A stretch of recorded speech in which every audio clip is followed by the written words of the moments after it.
नमस्कार, कानून की बात में आपका स्वागत है। मैं हूं आशीष भार्गव और मुद्दा समलैंगिक शादियों की मान्यता देने का है। छठे दिन लगातार 5 जजों की संविधान पीठ में ये सुनवाई चली है और केंद्र सरकार ने एक बार फिर अपनी दलीलें यहां पर रखी और कहा है कि सुप्रीम कोर्ट को इस मामले में दखल नहीं देना चाहिए। ये संसद और विधायिका का मामला है और बड़ी दलीलें यहां पर रखी हैं। और सुप्रीम कोर्ट में केंद्र सरकार की तरफ से जो सॉलिसिटर जनरल है तुषार मेहता ने एक बार फिर ये कहा है कि ये इतना आसान मुद्दा नहीं है। बिना पर्सनल लॉ को टच किए हुए छुए हुए सुप्रीम कोर्ट इस मामले में आगे नहीं बढ़ सकता। स्पेशल मैरिज एक्ट के प्रावधानों में समलैंगिक विवाह को मान्यता देना भी इतना आसान काम नहीं है।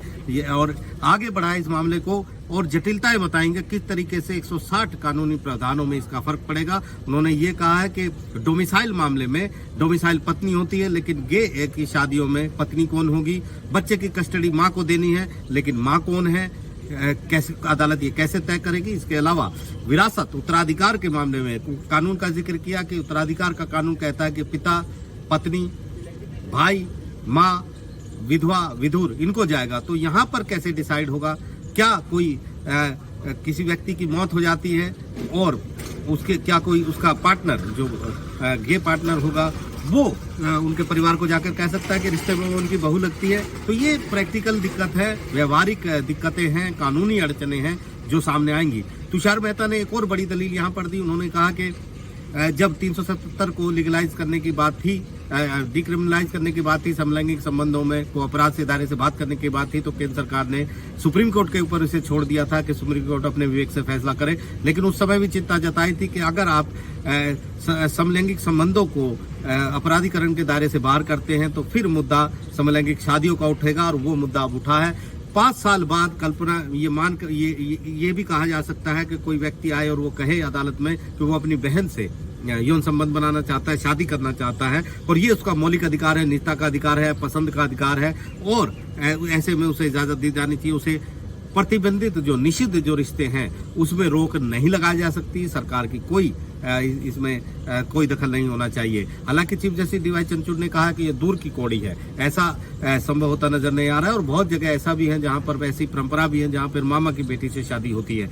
लेकिन यहाँ पर तुषार मेहता ने कहा कि पहले जो समलैंगिक शादियों को भी दूर की कौड़ी माना जाता था, ऐसा ही लगता था कि ये वक्त कभी नहीं आएगा, लेकिन वो वक्त अब आ गया है। तो यहाँ पर दलीलें उन्होंने जारी रखी, एलोब्रेट किया पूरे मामलों को, किस तरह कानूनी प्रावधान यहाँ टकराते हैं। बहुत सारे मामले ऐसे हैं जिसमें सीधे तौर पर पर्सनल लॉ में दखल होगा। उन्होंने ये भी कहा कि यहाँ पर ये कहा जा रहा है कि 34 देशों ने इसको मंजूरी दी है, लेकिन ये नहीं बताया जा रहा है कि 194 देशों में से कुछ देशों ने इसे मंजूरी दी है। इसके अलावा उन्होंने आगे भी अपनी दलीलें जारी रखी और कहा कि सुप्रीम कोर्ट को इसमें दखल नहीं इसलिए भी नहीं देना चाहिए कि ये मुद्दा ऐसा है जहाँ पर संसद राज्यों को विचार विमर्श करके फैसला लेना है। यहाँ पर मामला सिर्फ समलैंगिक संबंधों को लेकर ही नहीं है, बल्कि यहाँ पर इससे आगे भी देखना कि इसका समाज पर क्या प्रभाव पड़ेगा और आगे ये भी देखना है कि किस तरीके से यहाँ पर इस देश में लोग इसे स्वीकारेंगे नहीं स्वीकारेंगे। सामाजिक प्रभाव को ध्यान रखना बहुत जरूरी है।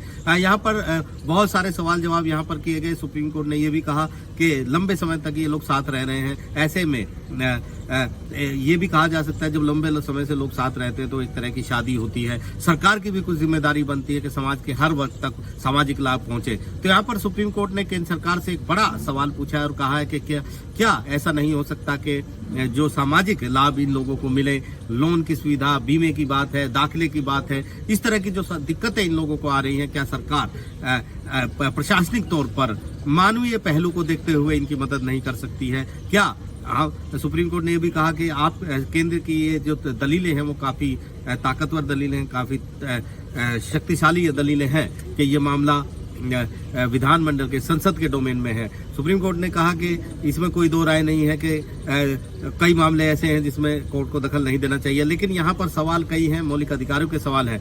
एक तरफ आपके तर्क को हम रख देते हैं, लेकिन ये भी सवाल है कि क्या सरकार मानवीय रूप से इस वर्ग को देखते हुए सामाजिक जो लाभ है उन तक पहुंचा सकती है। चाहे वो इंश्योरेंस का मामला हो, चाहे लोन का मामला हो, बैंक अकाउंट का मामला हो, दाखिलों का मामला हो, क्या वो कर सकती है। इस पर तुषार मेहता ने कहा है कि वो सरकार से बात करके बताएंगे, जो भी प्रशासनिक तौर पर मानवीय पहलू के तौर पर सरकार कर सकती है वो उनको बताएंगे। तो यहाँ पर 3 मई का समय दिया है सुप्रीम कोर्ट ने। कहा है कि 3 मई को केंद्र सरकार आए और ये जवाब दे कि क्या ऐसे जो लाभ है, सामाजिक लाभ है, वो समलैंगिक संबंधों में साथ रहने वालों को दिए जा सकते हैं बिना शादी को मान्यता दिए हुए।